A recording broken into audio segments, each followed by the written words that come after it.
भारत में लगभग 15 करोड़ फर्जी वोटर हैं।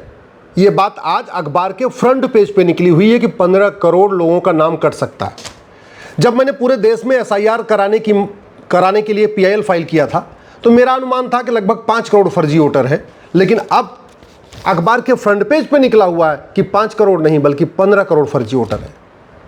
दुनिया में सबसे ज़्यादा फर्जी वोटर भारत में ही पाए जाते हैं। कनाडा की कुल जनसंख्या 4 करोड़ है और भारत में 15 करोड़ फर्जी वोटर है। ऑस्ट्रेलिया की जनसंख्या मात्र 2 करोड़ है और भारत में 15 करोड़ फर्जी वोटर है। अमेरिका की कुल जनसंख्या 33 करोड़ है और भारत में 15 करोड़ फर्जी वोटर है। आप खुद कल्पना करिए कि भारत में कितना बड़ा खेल चल रहा है। और ये 15 करोड़ फर्जी वोटर क्यों है?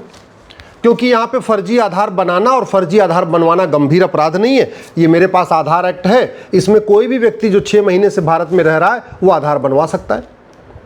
और आधार भी कोई गवर्नमेंट के ऑफिस में नहीं बनवाना है। ऐसा भी नहीं कि हाँ वो 2-3 लोग वहाँ स्क्रूटनी करेंगे, कोई क्लर्क होगा, फिर सेक्शन ऑफिसर होगा, उसके बाद फिर कोई गजेटेड ऑफिसर होगा उसको साइन करेगा, ऐसा कुछ भी नहीं है। आधार कॉमन सर्विस सेंटर पे बन जाता है। प्राइवेट लोग बना रहे हैं, आराम से 2-2 हज़ार रुपये लेके बनाते जा रहे हैं, क्योंकि ना उनकी कोई रिस्पॉन्सिबिलिटी है, ना अकाउंटेबिलिटी है, ना इस आधार एक्ट में कहीं लिखा हुआ है कि फर्जी आधार बनाना और बनवाना गंभीर अपराध है, जघन्य अपराध है, पकड़े जाने पे 10 से 20 साल सजा होगी। ऐसा कोई प्रावधान नहीं। और जैसे ही एक डॉक्यूमेंट बन जाता है उसके तत्काल बाद राशन कार्ड बना लेते हैं। तहसील के दलाल को 2000 रुपये देते हैं, फर्जी राशन कार्ड रेडी। और फर्जी राशन कार्ड क्यों रेडी 2000 में? क्योंकि न फर्जी राशन कार्ड बनाना गंभीर अपराध, न बनवाना गंभीर अपराध। जब 2 डॉक्यूमेंट हो गया, नगर निगम के दलाल को पकड़ा, 2000 रुपये में फर्जी बर्थ सर्टिफिकेट। और वो भी क्यों? क्योंकि फर्जी बर्थ सर्टिफिकेट बनाना और बनवाना गंभीर अपराध नहीं। जब 3 डॉक्यूमेंट हो गए उसके बाद तहसील के दलाल को पकड़ा, निवास प्रमाण पत्र 2000 रुपये में रेडी। और वो भी इसलिए क्योंकि फर्जी निवास प्रमाण पत्र बनाना और बनवाना ये जघन्य अपराध नहीं। और जब 4 डॉक्यूमेंट हो गया उसके बाद ज़रूरत पड़ने पे स्कूल से एक सर्टिफिकेट बनवा लिया, 5वीं का 8वीं पास का सर्टिफिकेट बनवा लिया, उसमें एज भी लिखा हुआ है। क्योंकि वोटर आईडी में नाम जुड़वाने के लिए 3 कंडीशन होनी चाहिए। 18 साल की उम्र पूरी होनी चाहिए, वो भारत का नागरिक होना चाहिए और उसी क्षेत्र का निवासी होना चाहिए। तो 18 साल का होना चाहिए, इसके लिए या तो नगर निगम से बर्थ सर्टिफिकेट बनवा लेते, नहीं किसी स्कूल से, प्राइवेट स्कूल से, मान्यता प्राप्त स्कूल से हेडमास्टर को 2000 रुपये दिया, वो आराम से 5वीं की, 8वीं की, 6वीं, 7वीं की एक टीसी उठा के बना के दे देता है। ये चल रहा है भारत में। दूसरा क्या चाहिए उनको? उस क्षेत्र का निवास प्रमाण पत्र। और उस क्षेत्र का निवास प्रमाण पत्र आराम से उस तहसील से बन जाता है, क्योंकि 4-5 डॉक्यूमेंट उसने पहले बनवा लिया। इसलिए मैं कह रहा हूँ भारत में जो इतना बड़ा खेल चल रहा है इसके लिए सब जिम्मेदार हैं। अगर भारत में इतने ज़्यादा फर्जी वोटर पाए जा रहे हैं 15 करोड़, इसके लिए इलेक्शन कमीशन जिम्मेदार नहीं है, इसके लिए घटिया कानून जिम्मेदार है। कानून इतना घटिया है, ये भारतीय न्याय संहिता है, इसमें चैप्टर 9 है। चैप्टर 9 इलेक्शन से रिलेटेड है। इसमें नोट बांटने, दूसरों को प्रभावित करने, शराब बांटने, अवैध चंदा लेने, अवैध रूप से खर्च करने, इलेक्शन का ऑडिट न कराने, कोई भी अपराध कर दो इलेक्शन से रिलेटेड, मैक्सिमम 1 साल की सज़ा है या जुर्माना। यानी अगर कोई ढंग का वकील खड़ा हो गया तो 10-20 हज़ार रुपये जुर्माना देके छूट जाएगा, 1 साल की सज़ा भी नहीं होगी। इतना घटिया कानून है। पूरी दुनिया में इलेक्शन से रिलेटेड जो ऑफेंस होते हैं उनको जघन्य अपराध माना जाता है। सिंगापुर में, अमेरिका में, जापान में इलेक्शन से रिलेटेड जो चीटिंग है, फ्रॉड है, फोर्जरी है, उन पे 10 से 20 साल की सज़ा का प्रावधान है। और हमारे देश में मैक्सिमम 1 साल या जुर्माना। ऐसा नहीं कि 1 साल सज़ा भी होगी, जुर्माना भी होगा, या तो सज़ा या तो जुर्माना। यानी अगर कोई भूतपूर्व कानून मंत्री, भूतपूर्व वित्त मंत्री, भूतपूर्व गृह मंत्री टाइप का वकील आ गया तो फिर जज साहब क्या करेंगे? 10,000 रुपये जुर्माना लगा के छोड़ देंगे, 1000 रुपये की सज़ा भी नहीं होगी। अच्छा, होता क्यों है? इतने फर्जी वोटर बनते क्यों हैं? पार्षद प्रधान के चुनाव में जीत हार जो है 10 वोट, 15 वोट, 20 वोट से होती है, 50 वोट से होती है। अब किसी पार्षद प्रधान ने अगर चालाकी से 50-60 वोट फर्जी वोट करवा दिए तो पार्षद प्रधान बन जाएगा। पार्षद प्रधान एकदम कहते नहीं, माल मेवा वाली जो है वो कुर्सी है। साइकिल से चलते हैं और जैसे पार्षद प्रधान बनते हैं 5 साल के अंदर बुलेट भी खरीद लेते हैं, बोलेरो भी खरीद लेते हैं, स्कॉर्पियो भी खरीद लेते हैं, फॉर्चूनर भी आ जाती है। भारत आज भी सोने की चिड़िया है। इसीलिए जैसे ही पार्षद प्रधान बने मालामाल, विधायक सांसद बन गए, उसके बाद तो पूछो नहीं, फिर तो 5 करोड़ लगाओ, 50 करोड़ कमाओ, आराम से बड़ा धंधा हो जाता है। ये सब इसलिए चल रहा है क्योंकि भारत में भ्रष्टाचार जघन्य अपराध नहीं है और वो ये कानून है प्रिवेंशन ऑफ करप्शन एक्ट। इतने बड़े बड़े भ्रष्टाचार हो गए। 70,000 करोड़ का कॉमनवेल्थ घोटाला, 1,76,000 करोड़ का 2G घोटाला, 1,86,000 करोड़ का कोयला घोटाला।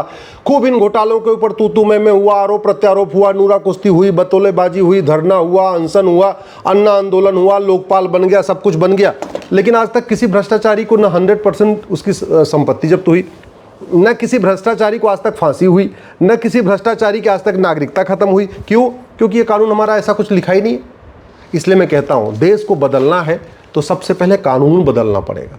देश को बदलना है तो सबसे पहले हमें इलेक्शन रिफॉर्म करना पड़ेगा। ये देखिए 1950 का ये रिप्रेजेंटेशन ऑफ पीपल एक्ट, जो वोटर लिस्ट बनती इसी में बनती है। वोटर लिस्ट कैसे बनेगी, कैसे ये बनेगी, ये सब लिखा हुआ है। लेकिन अगर फर्जी वोटर लिस्ट, फर्जी किसी ने वोटर लिस्ट में अपना नाम जुड़वा लिया तो क्या होगा? कुछ नहीं होगा। जब फर्जी वोटर आईडी बनवाना, फर्जी वोटर आईडी बनाना जघन्य अपराध नहीं है, तो न बनाने वाले को खौफ, न बनवाने वाले को खौफ, और पूरा खेल चलता जा रहा है। आप जरा सोचिए, पूरी दुनिया में आज ये खबर छपी होगी, जब पूरी दुनिया में ये खबर आज छपेगी कि भारत में 15 करोड़ फर्जी वोटर हैं, तो कितनी बेइज्जती होगी देश की।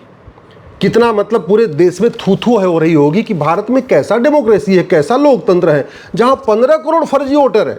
दुनिया के कई देशों की जनसंख्या से ज्यादा, अरब की जनसंख्या 1 करोड़ 2 करोड़ है, दुबई की जनसंख्या तो 1 करोड़ भी नहीं है, और यहाँ 15 करोड़ फर्जी वोटर बैठे हुए हैं। मतलब सिंगापुर, ऑस्ट्रेलिया, कनाडा, ब्राजील, कई देशों को जोड़ दीजिए, उससे ज्यादा भारत में फर्जी वोटर हैं। इसलिए कह रहा हूं कानून बदलने की जरूरत पड़ेगी। अब समाधान क्या है? ये तो हो गई समस्या। समाधान ये है कि सबसे पहले बीएनएस में जो चैप्टर 9 है, ऑफेंस रिलेटिंग टू इलेक्शन, इसको बदला जाए। फर्जी डॉक्यूमेंट बनाने और बनवाने को जघन्य अपराध घोषित किया जाए। फर्जी आधार, फर्जी राशन कार्ड, फर्जी ड्राइविंग लाइसेंस, फर्जी बर्थ सर्टिफिकेट, फर्जी वोटर आईडी, फर्जी मार्कशीट, फर्जी ट्रांसफर टीसी, फर्जी कोई भी डॉक्यूमेंट बनाने और बनवाने को जघन्य अपराध घोषित किया जाए। दूसरा, भ्रष्टाचार को जघन्य अपराध घोषित किया जाए। अल्टीमेटली ये सारा फर्जीवाड़ा चल रहा है, कौन कर रहा है? नेता कर रहे हैं, पार्षद बनने के लिए, प्रधान बनने के लिए, सांसद बनने के लिए, विधायक बनने के लिए। केवल फर्जी वोटर ही नहीं बनवाते, बल्कि जाति का जहर घोलते हैं, भाषा का जहर घोलते हैं, क्षेत्र का जहर घोलते हैं, अलगाववाद फैलाते हैं, मजहबी उन्माद फैलाते हैं, सब कुछ करते हैं, दंगा भी करवाते हैं। क्यों? पार्षद बनने के लिए, प्रधान बनने के लिए, सांसद बनने के लिए, विधायक बनने के लिए। और वो इसलिए कर रहे हैं क्योंकि बहुत पैसा है, बहुत पैसा। राजनीति सबसे ज़्यादा प्रॉफिटेबल धंधा है, मतलब शेयर मार्केट से भी ज़्यादा पैसा पॉलिटिक्स में आज की डेट में। 5 करोड़ लगाओ, 50 करोड़ 5 साल में कमाओ। ये बहुत बेसिक सा फंडा है। मतलब नेट 45 करोड़ का बेनिफिट है। अगर आपने 5 करोड़ लगाए तो 50 करोड़ तो कमा ही लेंगे। ये धंधा चल रहा है। वो तभी रुकेगा जब ये भ्रष्टाचारियों की 100% प्रॉपर्टी जब्त करने, नागरिकता खत्म करने, आजीवन कारावास, फांसी देने के लिए कानून बनेगा। भ्रष्टाचार तभी खत्म होगा जब झूठ बोलना गंभीर अपराध होगा, झूठी गवाही देना गंभीर अपराध होगा, और झूठ पकड़ने के लिए नार्को पॉलीग्राफ ब्रेन मैपिंग कानून बनेगा। एक बात मैं आपको बता दूं, भ्रष्टाचार न तो लाइलाज समस्या है, भ्रष्टाचार न तो विश्वव्यापी समस्या है। जितना भ्रष्टाचार भारत में है, इतना सिंगापुर में नहीं है, जापान में नहीं है, चीन में नहीं है, अमेरिका में नहीं है, न्यूजीलैंड में नहीं है, दुनिया के बहुत देशों में नहीं है। यहाँ भ्रष्टाचार है। जबकि हम कहते हैं राम का देश है, कृष्ण का देश है, महावीर का देश है, बुद्ध का देश है, गांधी जी का देश है, छत्रपति शिवाजी महाराज का देश है, गुरु गोविंद सिंह जी का देश, सारे बड़े महापुरुष, सब देवी देवता, सब ने यहीं जन्म लिया। इसके बाद भी इतना भ्रष्टाचार है। क्यों? क्योंकि हमारा नियम कानून घटिया है। कलयुग यहीं चल रहा है। कलयुग जापान में सतयुग है, सिंगापुर में सतयुग है, कलयुग यहीं चल रहा है। तो समाधान क्या करना पड़ेगा? एक समाधान करना पड़ेगा, 100 रुपए से बड़ी नोट बंद कर दिया जाए तत्काल। मैं गारंटी के साथ कहता हूं, 100 रुपए से बड़ी नोट बंद करते ही 25% भ्रष्टाचार खत्म हो जाएगा। यानी इस टाइप का जो फर्जीवाड़ा होता है ना, सारे फर्जी डॉक्यूमेंट बनते हैं, ये भी 25% बंद हो जाएंगे। 5,000 रुपये से महंगे सामान का कैश लेन देन बंद कर दिया जाए, 25% भ्रष्टाचार और खत्म हो जाएगा। यानी 2 काम करते ही, 100 रुपये से बड़ी नोट बंद करते ही, 5,000 रुपये से महंगे सामान का कैश लेन देन बंद करते ही 50% भ्रष्टाचार खत्म हो जाएगा। 50,000 रुपये से महंगी संपत्ति को आधार से लिंक कर दिया जाए, 25% भ्रष्टाचार और खत्म हो जाएगा। यानी टोटल 75% भ्रष्टाचार खत्म हो जाएगा। और झूठ पकड़ने के लिए नार्को पॉलीग्राफ ब्रेन मैपिंग कानून बना दिया जाए और भ्रष्टाचार को जघन्य अपराध घोषित कर दिया जाए। जिसके पास भी काला धन मिला, जिसके पास बेनामी संपत्ति मिली, जिसके पास आय से अधिक संपत्ति मिली, वो 100% प्रॉपर्टी जब्त करके, नागरिकता खत्म करके साल भर के अंदर फांसी देना शुरू कर दें। मैं गारंटी के साथ कहता हूं 100% भ्रष्टाचार खत्म हो जाएगा। नहीं 100 तो 99% भ्रष्टाचार खत्म हो जाएगा। भारत में सतयुग आ जाएगा, भारत में राम राज्य आ जाएगा, भारत विश्वगुरु बन जाएगा, भारत परम वैभव को प्राप्त होगा, लेकिन उसके लिए यही कंडीशन है कि 100 रुपये से बड़ी नोट बंद हो, 5,000 रुपये से महंगे सामान का कैश लेन देन बंद हो, प्रॉपर्टी आधार से लिंक हो, भ्रष्टाचारियों को फांसी देने के लिए कानून बने, वो भी साल भर के अंदर। गारंटी के साथ कहता हूँ, शिवाजी महाराज, गुरु गोविंद सिंह, वीर सावरकर, बाबा साहब अम्बेडकर, गुरु गोलवलकर जी, सबका सपना साकार हो जाएगा अगर ये भ्रष्टाचार खत्म कर दिया, और ये हो सकता है।